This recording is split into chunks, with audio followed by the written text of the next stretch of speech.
The water is a deep, silent blue. Bubbles rise from your mask. The only sound in this quiet world. You are a diver, exploring the seabed off India. Your flashlight reveals sand, coral, and curious fish that dart away. Suddenly, your light catches something unusual. Straight lines and sharp corners. You swim closer. It's a wall, made of large, perfectly cut stones. Moss and sea creatures now call it home. But its man-made origin is unmistakable. You are swimming through streets that haven't seen sunlight in millennia. Who built these? The questions linger in the water. These underwater ruins are real, a vital part of our shared human story. For too long, history has focused on Egypt, Greece, and Rome, overlooking the Indian subcontinent. But discoveries beneath the Indian Ocean prove that incredible civilizations thrived here long before many others. These lost worlds challenge our understanding of the past and force us to redraw the map of early human achievement. Their stories are relevant today as we face rising sea levels and climate change. Ancient coastal communities were the first victims of dramatic climate shifts, forced to abandon their homes as the ocean advanced. By studying them, we learn about resilience, adaptation, and the impact of environmental change. These discoveries connect directly to living cultures. Ancient Tamil and Sanskrit texts are filled with legends of lands lost to the sea.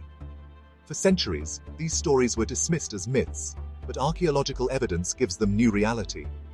The epics and poems were not just fiction, they were oral histories, preserving the legacy of a drowned world. Exploring these lost civilizations is an act of reclamation, giving a voice to forgotten ancestors. The Indian Ocean is an immense library of human experience, with countless stories submerged beneath its waves. To understand how a city can sink, we must travel back to the last ice age. Vast ice sheets locked up much of Earth's water, making sea levels up to 120 meters lower than today. The Indian subcontinent was much larger, with fertile coastal plains now deep underwater. Early humans settled these lands, building villages and cities. Around 14,000 years ago, the Earth warmed, ice melted, and sea levels rose rapidly, a process called the Holocene meltwater pulse. For thousands of years, the oceans crept inland, swallowing coastlines and submerging entire communities. This wasn't a single flood, but a drawn-out process that reshaped the world. The memory of a great flood is found in cultures worldwide, including India. Ancient Tamil literature speaks of Kumari Kandam, a lost continent. Sanskrit texts tell of Dwarka, Lord Krishna's city, submerged by the sea. These were not just stories, they were cultural memories of real geological events. The great marine transgression that ended the Ice Age left its mark on myth and memory.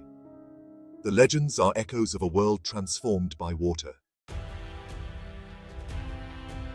India's sunken worlds span thousands of years, revealed by archaeology and ancient texts. One of the oldest sites is in the Gulf of Kambat, off Gujarat's coast. Sonar technology uncovered evidence of a massive city, now 30 to 40 meters underwater. Artifacts from Kambat, including wood and pottery, date between 14,000 and 9,500 BCE, far older than Mesopotamia's earliest cities. This discovery forces us to rethink the timeline of urbanization. Further along the coast lies the legendary city of Dwarka, described in the Mahabharata.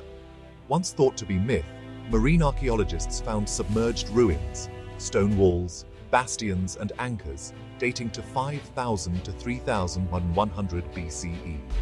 The legends of Kumari Kandam in the south tell of a lost landmass, the cradle of Tamil civilization, home to great poetic academies. While a full continent is unlikely, geological evidence confirms a larger landmass during the Ice Age.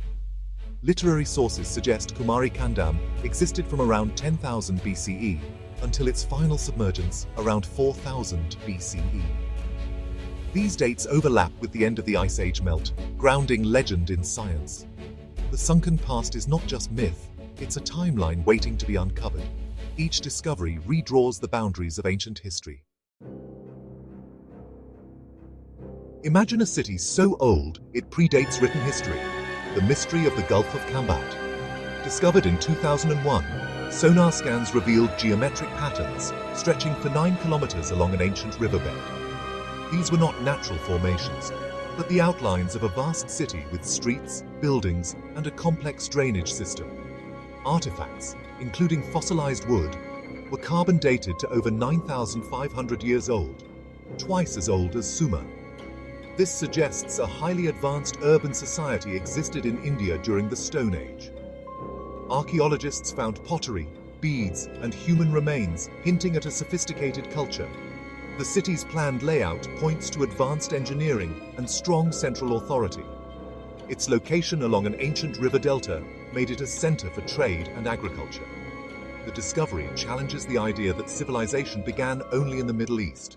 India's story is just as ancient. For millions, Dwarka is sacred, a city of legend and faith. The Mahabharata describes it as Lord Krishna's capital, a fortress of gold, protected by the sea.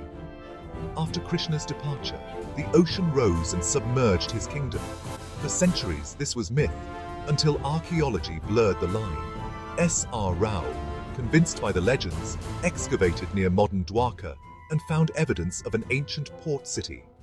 Offshore, marine archaeologists discovered submerged ruined stone walls, causeways, and bastions. Stone anchors proved it was a bustling port with thriving maritime trade. The ruins' design matches Mahabharata descriptions, suggesting the epic chronicled a real place. Scientific studies confirm sea levels have risen enough to inundate a coastal city. The discovery of Dwarka shows that ancient stories often hold real historical truths. The golden city of Krishna was not just a myth, it was a memory, waiting beneath the waves. In southern India, legends of Kumari Kandam tell of a lost golden age. Ancient Tamil texts describe a vast landmass connecting India and Sri Lanka, the cradle of Tamil culture. The heart of this civilization was the Sangams, literary academies where poets gathered. The people were expert seafarers, traders, and scholars living in prosperous cities. Kumari Kandam was lost in catastrophic floods, forcing survivors to migrate north and found new centers like Madurai. While a full continent is debated, the land bridge known as Adam's Bridge is a real Ice Age feature.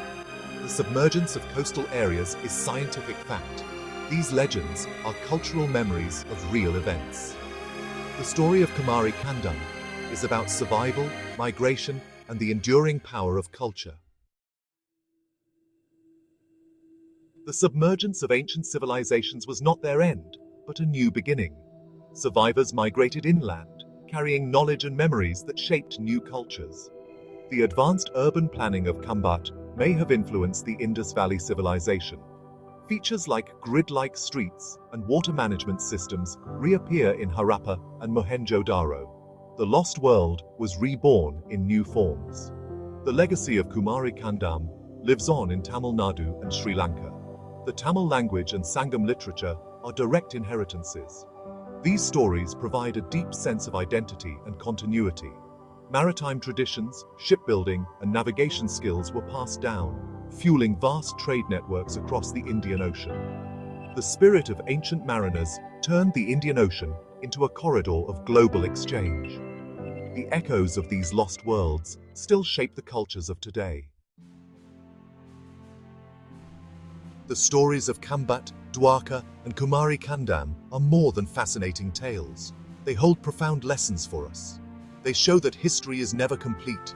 New discoveries await beneath the waves. These sunken cities prove that human civilization is far older and more diverse than we once thought. They remind us of our relationship with nature and the reality of climate change. Ancient people faced rising seas without modern science. Their experience is a warning for our own time. Their story urges us to act wisely, protect our environment, and learn from the past. These legends were once the only monuments left. Now archaeology confirms their truth. They connect millions today to a deep, resilient ancestry.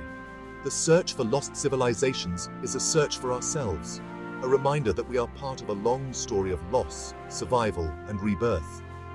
The Atlantis of the East is not a fantasy. It is our sunken heritage. By exploring its depths, we recover the stories of those who came before and gain a deeper appreciation for the resilience of the human spirit.